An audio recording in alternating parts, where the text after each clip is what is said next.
Hello, friends. This is Dave Hurwitz, executive editor at ClassicsToday.com, here with the Haydn Symphony Crusade, and we're all the way up to Symphony No. 5, with only 102 more works to go. Wow, we're just cruising along here.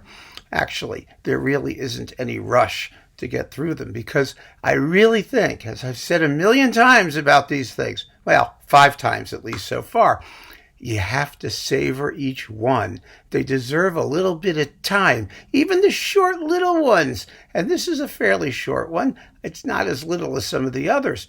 Symphony No. 5 in A major, which is actually kind of interesting in many, many ways. Actually, they're all interesting. But this symphony is quite different from the previous 4. So let's consider what some of those differences are and see how Haydn contrives to create symphonic unity, a beautiful, unified, harmonious work in which every part is integral to what the music is trying to express.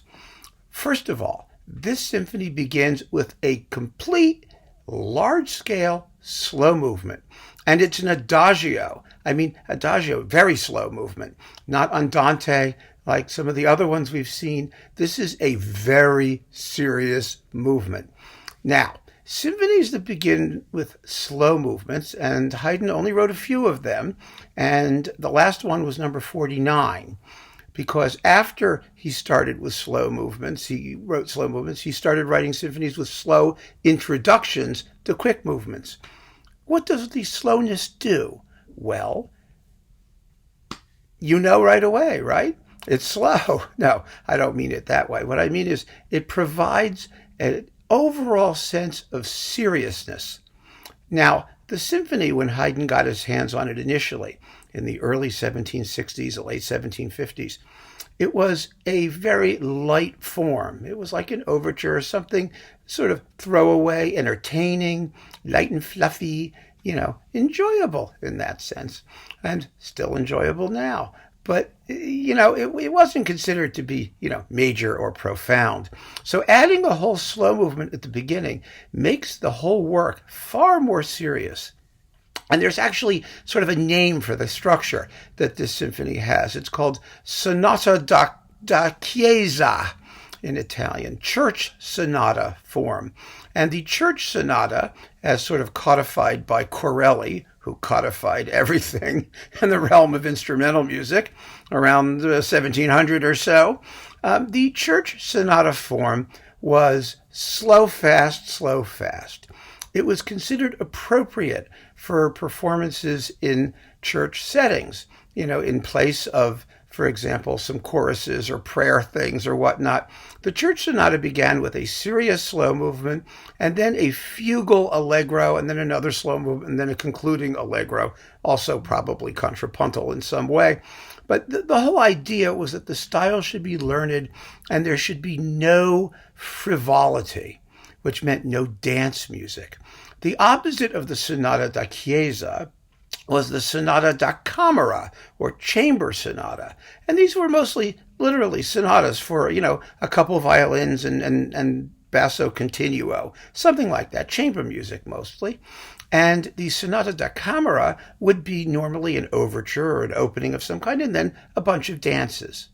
Haydn, in creating the Church Sonata Symphony hybrid, took a slow movement, then a quick movement, then a minuet, a dance movement, and then a finale. And so it's a mixture of the chamber and the church format. But what it does, essentially, is give the symphony more weight, more contemplative depth. And that's what Haydn was trying to do. Haydn was elevating instrumental music to the quality and profundity of music with text, which was always considered to be the ideal means of musical expression by Haydn and everybody else, even composers who specialized in writing instrumental music. Vocal music was the goal. It was the ideal, the expressivity of words, the communicativeness of words, and the ability to express deep thoughts, which of course you can do fairly simply with words, having deep words that convey deep thoughts. But in abstract music, it's a much more difficult proposition. So in writing his Fifth Symphony, what Haydn did was create a much more serious and weighty view of the symphony, even though it's still only, we're talking, 12 to 14 minutes long, maybe. It's short and generally very peppy. In fact, one of the ways that Haydn binds this work together, this particular work, he uses it to establish unity, is that all four movements are in A major.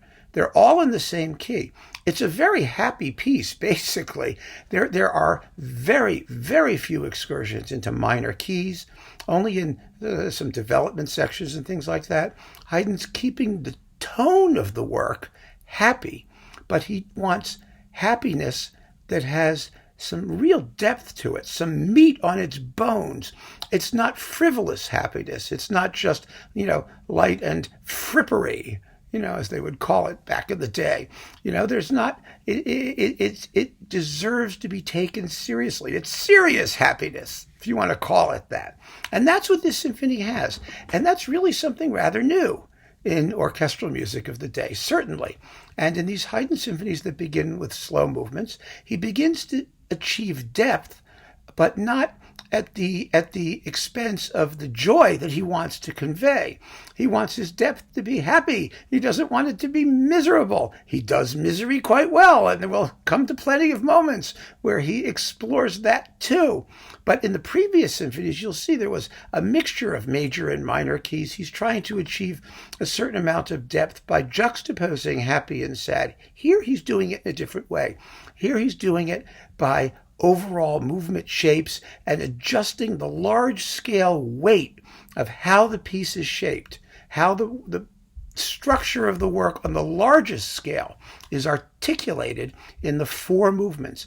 And again, here you have four movements. In previous symphonies, there was one that had four movements, and the others all only had three. So it's kind of amazing how many different forms and ways of creating the symphony Haydn is exploring only in these first five works. I'm going to talk about that a little bit more at the end of this chat. But first I want to play you some samples so you get a chance to hear it. Now, the other way that Haydn unifies this symphony is through timbre. And this is such a simple and beautiful and elegant way to create unity without having to actually share themes between movements. But so few composers knew how to do it. It's kind of remarkable when you think about it. You would think that, they're musicians, they're working with music. This is a purely musical quality. You're working with sound itself as a substance. And musicians would be the first people to seize on this, but they weren't.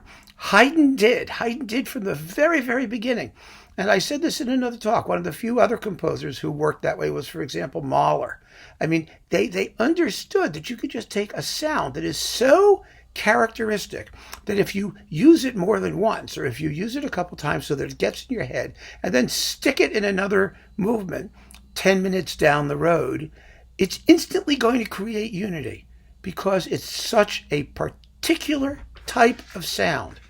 And that's exactly what Haydn does. That was the cat. Holy mackerel. We had a cat emergency. Wait a minute. I mean, I could edit this out, but it's so much more fun if I don't, isn't it? Wait a second. Let me put this back. What did you do that for? And she likes Haydn, too. I don't understand it. But, okay, here we are. There! Where were we? Okay, so much for the cat interruption. Sorry about that, folks. Haydn creates unity, in this case, simply by writing incredibly virtuosic horn parts, really high-pitched. It's an absolutely characteristic sound. In fact, they're so high-pitched that there's some controversy about what octave the horn should play in. I would have used, normally, the Naxos recording of this symphony, for my musical examples, but they take the horns down an octave, and they're not as high. They're still exposed. They're solos. You have the horn timbre characteristic in each of these movements, but it's not the same. It doesn't sound the same. I prefer the high-pitched ones, and so I'm using, the Adam Fisher Austro-Hungarian Haydn orchestra recordings that were originally on Nimbus and have now been licensed by Brilliant Classics to appear in their Haydn edition, which I have right here. The Brilliant Classics Haydn edition. Let me put this away now before I get a hernia. Okay. It's only 160 CDs, and that, of course, is maybe about 2/3 of Haydn's output. Anyway, so it's just timbre of horns. And what's fascinating about it is that in the other slow movements that we've heard so far, in the first 4 symphonies, Haydn doesn't use wind instruments in the slow movements at all.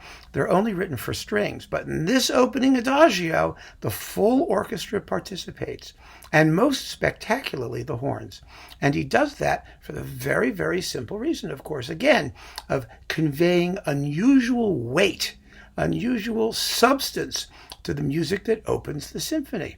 So it's a beautiful, beautiful Adagio, serene and warm and full of good tunes and with some amazing horn writing. So actually I need this again so I can stuff it in front of you while I play the music and you don't have to look at me. Here is the opening of the symphony.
Okay. Wow. Beautiful, isn't it? And aren't those horn parts wonderful? Don't they just immediately add an arresting character to what's going on? So you just listen to the rest of the symphony, the rest of the movement. It's absolutely lovely. Now, the second movement is a big movement in sonata form. It's a big first movement form type piece. It's as long as the Adagio, if you play it with all the repeats. And I will play you the exposition as I have previously. So you'll hear the first and second subjects and the motion music that joins them that Haydn's working with. But you'll hear, again, as I said, there's no music here in minor keys. This is a very happy symphony. And the music is, generally speaking, very, very light. But what I do want you to pay attention to is the extraordinarily interesting opening theme. It's a very jagged melody. You know, it's bum bum ba-dum bum bum bum bum ba-dum bum. What I'm doing is ridiculous. You'll hear it. It has huge leaps up and down in broken rhythms. It's really unforgettable. And there's a reason Haydn wants you to remember these melodies with these wide jumps up and down. You have to remember that. So here we go.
All right. So now Haydn follows it with the minuet. Now the minuet, I'm not going to play you the A section of the minuet, but it has almost exactly the same theme as the movement we just heard. I mean, it's not the same tune, but it's the same up and down, jumping back and forth, and that's another way that Haydn creates musical unity. He doesn't quote themes. He uses similar techniques or shapes, gestures, if you will. These are musical objects, and he builds themes out of them. And so you hear the minuet, you go, ah, yeah, it sort of sounds a little bit like that thing we just heard in the last movement, and you know that this minuet belongs to the symphony. Now, he can't do that in the slow movement that opened the whole symphony. The reason is because it's so slow. And having melodies with wide leaps, if you play them very slowly, da da da da da da da, right, somewhere over the rainbow, you're not conscious of a melody that has leaps in the same way. Then when you do it with rhythm, bum bum ba okay, yes, you know what I mean, right? In a quick tempo, it becomes a very characteristic motive. In a slow tempo, you're not conscious of it in the same way. So Haydn doesn't do it. He uses the horns there, and in the trio of the minuet, which is what I want you to hear, he brings back those incredibly high soloistic horn parts. And so Haydn unites the symphony in a sort of cross-linked way. I'm cross-linking. See, this is cross-linked because you've got the high horns in the Adagio and in the Minuet, and then in the other three movements after the Adagio, you all have opening themes that feature these wide, jagged rhythms and wide leaps in quick tempo. And so there you have four beautifully united movements, but that don't share thematic ideas. They don't need to. And it creates a wonderful impression over the symphony as a whole. So here is the trio. Let me get this thing, the minuet. Oh!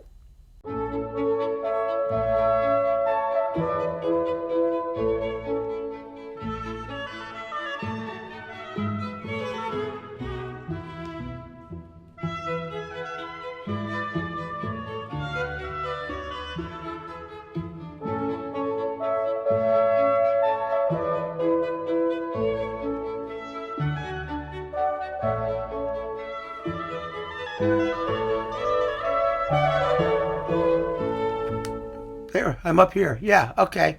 Yes, there it was. That was the trio with the minuet. Now the finale is a wrap-up. You've had three really pretty substantial movements. And so the finale is one of those really quickie ones that we've played before, less than 2 minutes long. It's just in two tiny sections, A, B, B. That's all it does. Very, very simple and very swift. But I want you to hear, again, sort of the exposition-ish part, the opening bit, which is very, very brief, so that you can hear that same idea, that jagged rhythms and wide leaping melodies, and that this particular finale shares with the previous allegro, which was the second movement of this symphony. And it'll give you a sense of how Haydn once again is using these simple melodic and motivic, they're motives, these simple shapes, these simple ideas to create a feeling of unity throughout the entire symphony. Here it is.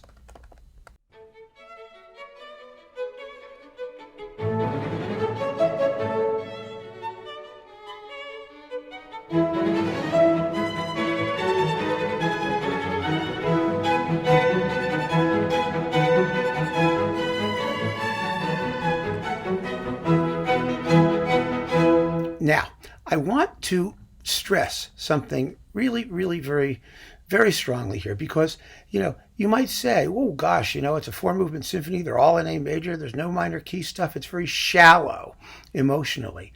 Well, as you can tell, I think from that opening Adagio, first of all, it isn't shallow at all.